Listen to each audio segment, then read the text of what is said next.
So I was talking to my fiance the other day. We were talking about something that his wrestling coach used to say that get comfortable being uncomfortable or something like that. And um as I'm sitting here trying to prepare to record this morning, I am so uncomfortable. I'm uncomfortable with my clothes, my hair, my attitude, my space, the lighting, I'm just so uncomfortable. And I'm really pondering, like, how do you get comfortable being uncomfortable? How can I make this productive?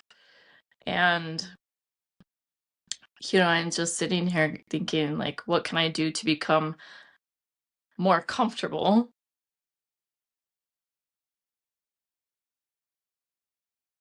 Can I just restart the day?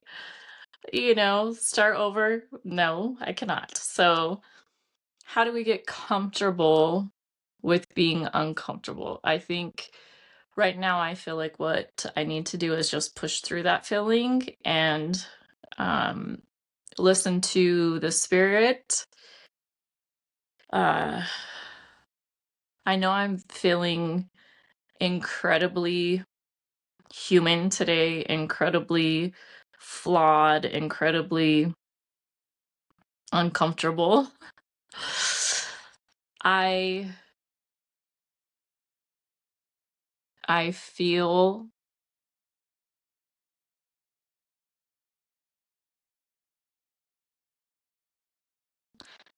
I feel sometimes like a failure in that the best laid plans, right? I promised the Lord that I would record from 7 to 8 on Tuesdays. And yesterday I didn't record. Yesterday was Tuesday. Today's Wednesday morning. And so I'm trying to give myself the grace to accept the fact that I didn't follow through, but I'm doing my best now. Oh my gosh, that sums up trying to recover from addiction. That sums up so many things in life. Like, you fall short, you feel like a failure, but it's what do you do next? So, um, the next right thing. What do you do next? That's another thing that we were talking about, was how to move on from that feeling. So I realized today that I've been allowing um, intrusive thoughts and feelings, creep in, and a lot of times it can turn into catastrophizing. So, being in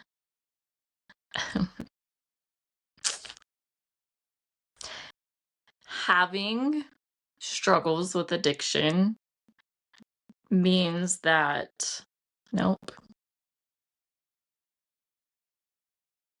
And here we go, stumbling all over what we want to say, trying to be authentic, trying not to re-record, trying to do all the things, and still just sitting here being a stinking human who cannot get her words together. It's one of those things where I felt like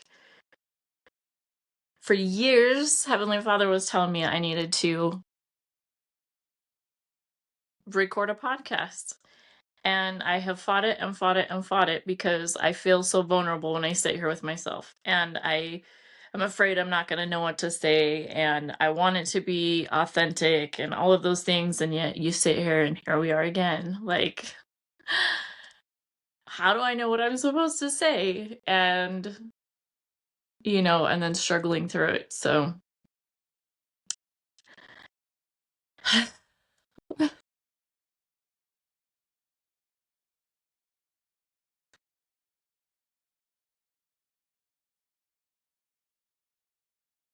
my biggest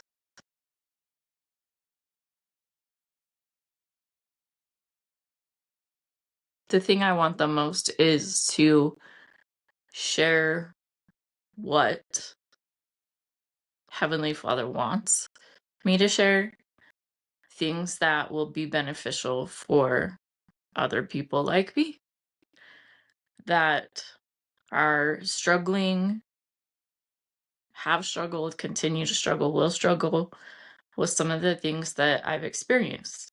And one of the major things that I struggle with is addiction. And the thing that I'm realizing is that, and you've heard it said probably a million times that, uh, a lot of people will trade in one addiction for another. And I go through this list in my head. Like I can count off every single drug. I can start counting off the bad habits. And then I'm like, oh my gosh, what about this? And what about that? And let me add this to the list, like caffeine and food and spending and all of the things that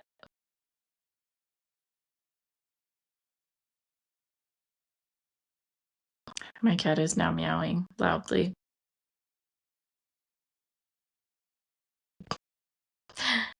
How, and the dogs are now barking. How do I focus on this? Not get distracted, keep my word to Heavenly Father, and actually get a message.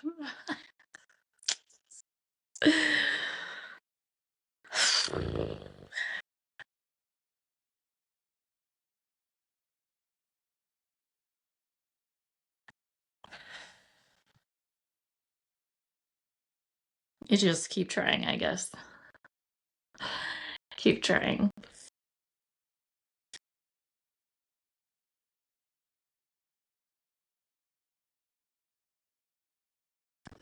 I think it's so human to see yourself failing at something and want to give up and just say that it's too hard and walk away. I know that for me, I have had those thoughts. I want to give up. I give up a million times. A million times, whatever that would be. I cannot always determine what give up means or I'm done. Sometimes it's things like I just want to take off my garments and never go back to church. Why? Why is that my give up? I don't know. I just want to die. I just don't want to be here. Well, that solves nothing. There's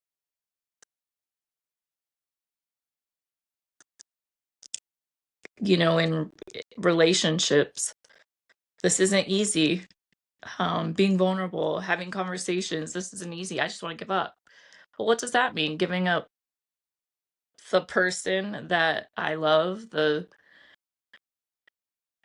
the cat again. Like, seriously. Anybody want a cat? Giving up on a relationship with somebody who literally is willing to love and accept me for all of these things. Oh, no, that's not the answer. I don't just let him go because I'm a mess. I keep him because I'm a mess and he loves me anyways. And that's honestly, truly like what Christlike love is. I think of a friend of mine she's one of the first friends I had here in the city that I live in now. It was a real struggle for me to move from my first ward because they were so pivotal in my conversion to Christ and so welcoming when I was in my weakest, most vulnerable. And so they just loved me and lifted me. And so it was really hard to leave them. But I have this friend she was the Relief Society president when I came here. And so she's one of the first people that I knew. And she has been Such a good friend, so selfless, so just there every time. Like, and I have needed a lot. A lot of rides to treatment, a lot of ride home, a lot of checking in on me because I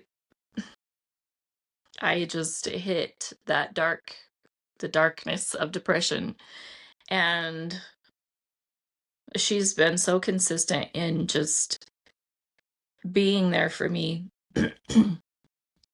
showing what Christ-like love means, like doing things without expecting anything in return. And I feel so guilty that I cannot be to her the friend that she is to me. And I know that's not why she does it. Stupid cat.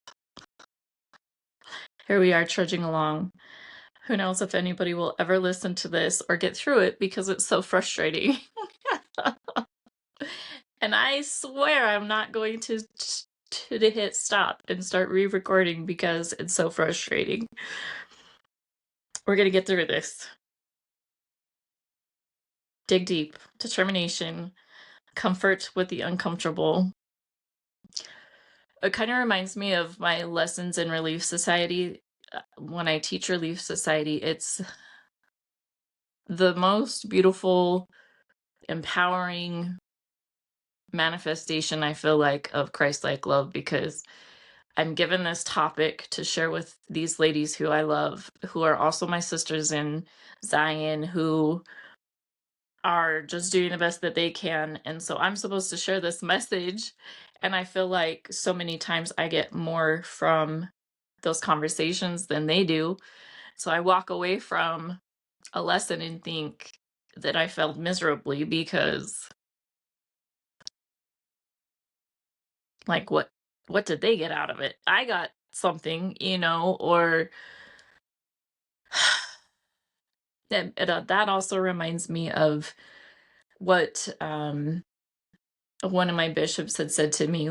He was one of my first bishops. He told me that Satan not only knows our strengths, but he knows, or not only knows our weaknesses, but he knows our strengths too. And so one of the things that I feel God has blessed me with is the capacity to share the gospel through talk, through teaching, through speaking. And yet that's the one thing, like now, I